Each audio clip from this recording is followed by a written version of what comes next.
ये जो हमने अभी खबर दिखाई कि ईडी की छापेमारी, ये आलीशान घर, ये एक बार फिर से तस्वीरें लेकर आई जरा स्क्रीन पर। आलीशान घर, घर में ही होम थिएटर, घर में ही जिम, घर में ही तमाम ऐशो आराम, सिर्फ हिंदुस्तान नहीं विदेशों में तमाम प्रॉपर्टी। ये 370 हटने के बाद ये जो काले चिट्ठे खुल रहे हैं, इन्हीं की तकलीफ है ना, इन्हीं की तकलीफ है। देखिए आदित्य जी, सबसे पहले मैं आपको ये बताना चाहता हूं कि आप बहुत ज्यादा झूठ बोलते हैं और मैंने इससे पहले भी कहा कि आप लोग हिटलर की पॉलिसी अपनाते हैं कि झूठ को जितना आप दोहराएंगे वो सच लगेगा। भारतीय जनता पार्टी वाली सरकार की भी यही नीति है और जो उसका मीडिया है जिन पे उनका असर है उनकी भी यही नीति है।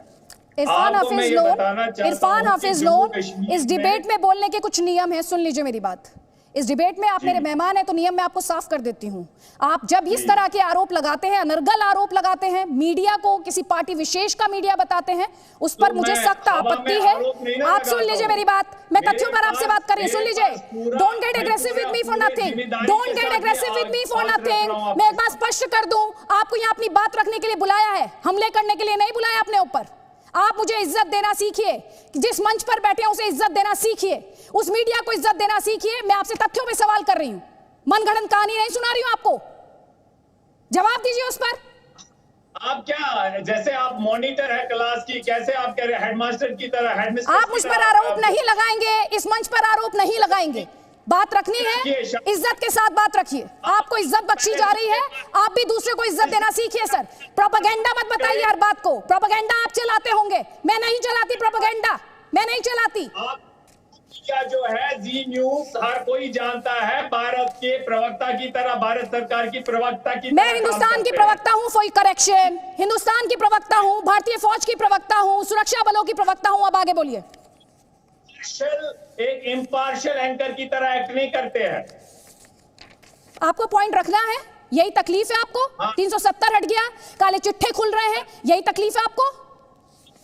सुनिए मैम, आपने कहा था 370 हटेगा, जम्मू कश्मीर में शांति होगी। आपने देखा हटने के बाद पूरे एक साल में निर्दोष सिविलियन भी, सेना के लोग भी, बाकी जिनके हाथ में बंदूक था, हर दिन पूरे साल खून बहा। यहाँ पर एक झूठ जो आपने बोला था 370 हटेगा, यहाँ पर शांति होगी।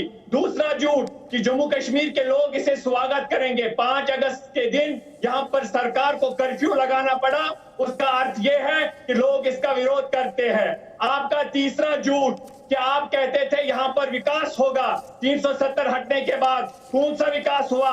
चौथी बात मैं आपको कहना चाहता हूँ, यहाँ पर भ्रष्टाचार विरोधी कानून 370 के बाद नहीं आया, बहुत पहले से यहाँ पर है और इससे पहले भी बहुत सारे लोगों के खिलाफ भ्रष्टाचार विरोधी कानून में कार्रवाई हुई है। लेकिन मुझे आप बताइए, आप पंजाब में इनसे कार्रवाई करें जिन्होंने भी भ्रष्टाचार किया होगा। कोई भी राजनीतिक नेता हो, आपने अपना प्रोपेगेंडा और झूठ फैला लिया। आपने खून बहने की बात की, खून तो बहा, खून तो बहा, मैं भी मानती हूँ खून बहा। जानते किसका बहा? खून बहा आतंकियों का, खून बहा जिन्होंने इंडियन स्टेट को चुनौती देने की कोशिश की। खून बहा 2019 में 157 आतंकियों का, खून बहा 2020 में, जून के महीने तक बात कर रही हूँ, 116 आतंकियों का। अब खून तो बहा, किसका खून बहा? सुनिए, खून बहा किसका? जिनके बारे में आप बात नहीं करेंगे। सीज फायर वायलेशन में इजाफा हुआ, जिनके बारे में आप बात नहीं करेंगे। आप क्यों बात करेंगे? आपके प्रोपेगेंडा को सूट नहीं करता है, आपके प्रोपेगेंडा को सूट नहीं करता है, आपके प्रोपेगेंडा को सूट नहीं करता है। नलिन कोहली, इनके झूठ के पुलिंदा का जवाब दीजिए सर, इनके झूठ के पुलिंदा का। और साथ ही सीज फायर वायलेशन पे नहीं बोले सर ये। आदित्य जी, जम्मू कश्मीर में 2 प्रकार के लोग, एक नागरिक जो अपनी जिंदगी जीना चाहते हैं, शांति चाहते हैं, विकास चाहते हैं, अपने बच्चों की चिंता करते हैं, उनकी पढ़ाई लिखाई की चिंता करते हैं, वो एक लोग है।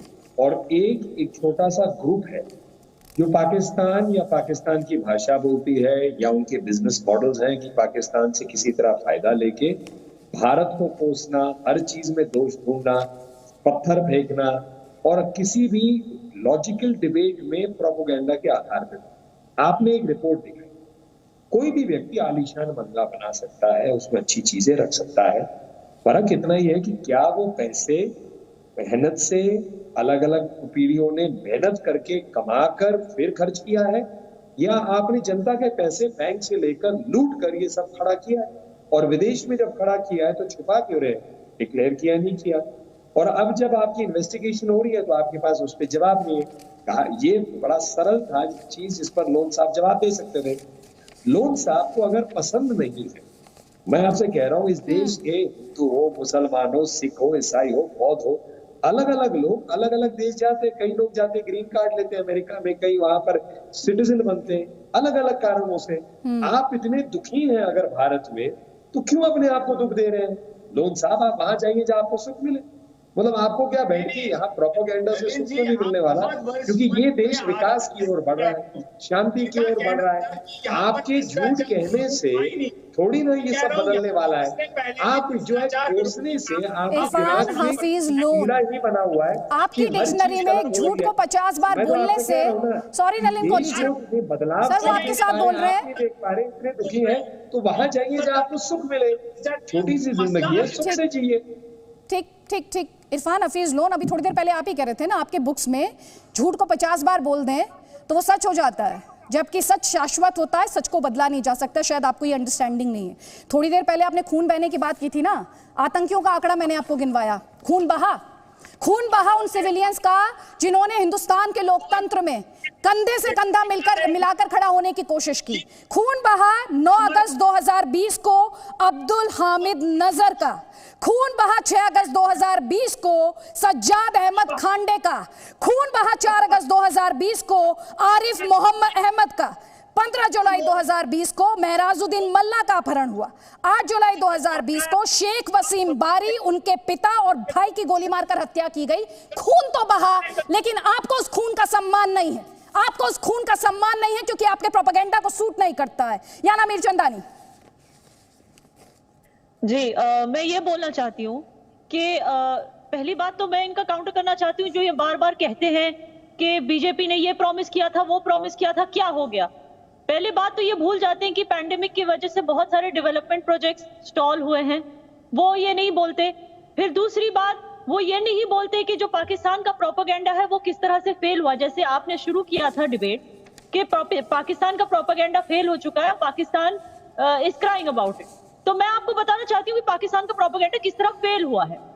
तो अभी इनका जो एक है हैशटैग स्टैंड विद कश्मीर, ठीक है, इसके बारे में फॉरेन जर्नलिस्ट ने लिखना शुरू कर दिया है और एक्सपोज कर रहे हैं कि ये हैशटैग जो लोग यूज करते हैं, ये लोग एक वेबिनार भी एक डिजिटल प्लेटफॉर्म पे लोगों को रेडिकलाइज करते हैं। बेसिकली ये रेडिकलाइजेशन इसलिए जरूरी है क्योंकि ये प्रूव करना चाहते हैं कि कश्मीर इंडिया से अलग क्यों होना चाहता है। क्योंकि जाहिर सी बात है, कोई भी स्टेट एक सेक्युलर डेमोक्रेसी से अलग क्यों होना चाहेगा। Secular and on top of it democracy, already freedom है, तो अलग क्यों होना, आजादी किस चीज की मांग रहे।